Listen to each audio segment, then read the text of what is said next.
Doctors and midwives are pushing to ban doulas and other unregulated birth workers from providing free births in Australia. Industry representatives claim there's been a rise in preventable harm and loss due to some people choosing to deliver their child without a registered healthcare practitioner. To discuss this, we're joined by Zoe Bradfield, President of the Australian College of Midwives. Zoe, firstly, there's a bit of confusion about what free birth is, and it is often confused with home birth. So can you just define the difference for us here now? Oh, thank you, Gemma. Yeah, home birth is birth when women birth at home with the care of a regulated and registered health professional. Free birth is when women birth at home or in another location without the presence of a health professional. Now, experts, and that includes the Australian College of Midwives, have written to the federal government. What are you calling for, and who is joining in on these calls? Sure. So the Australian College of Midwives were pleased to partner with RANZCOG, the Royal Australian New Zealand College of Obstetricians and Gynaecologists, to call for a harmonisation of legislation across Australia. Effectively, what we're asking for is for the legislation that occurs in South Australia and in part in Western Australia as well to be the same across the whole country.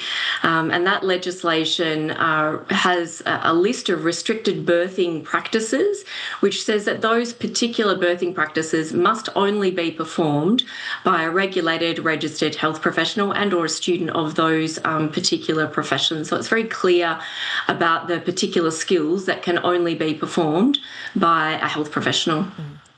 Now, to what extent are women in Australia choosing this option of free birth?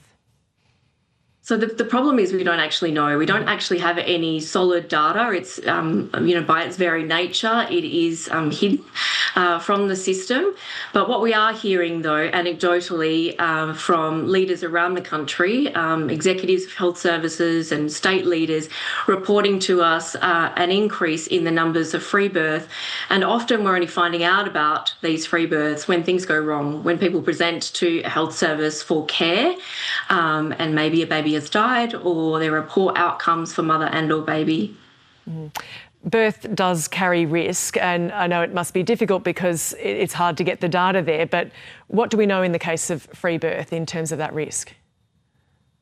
So the risk of free birth obviously is that, there is no one qualified to support you during your care.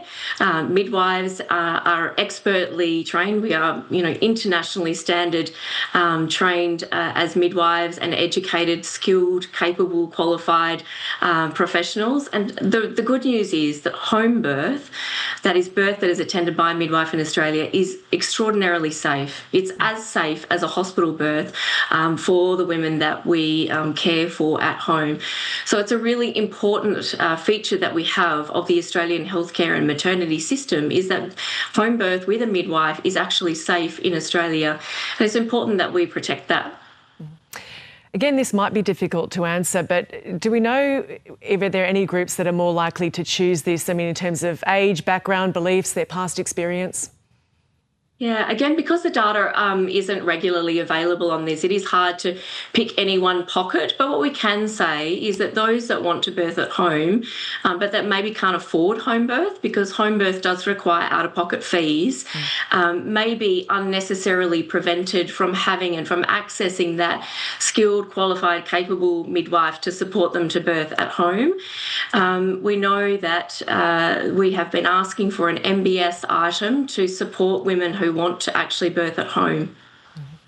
Finally, with this being based, these calls on the South Australia model to be national, where do doulas fit in the South Australia model, and what are you calling for nationally there?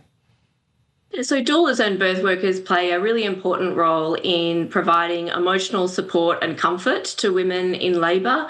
And this is not about, having any say against that. We recognise that they play a really important role, but what we need to do is to each ensure that we are working within our scope of practice and also working together, each fulfilling our area of expertise to ensure that we come around the woman and provide safe and high quality care for women and their families.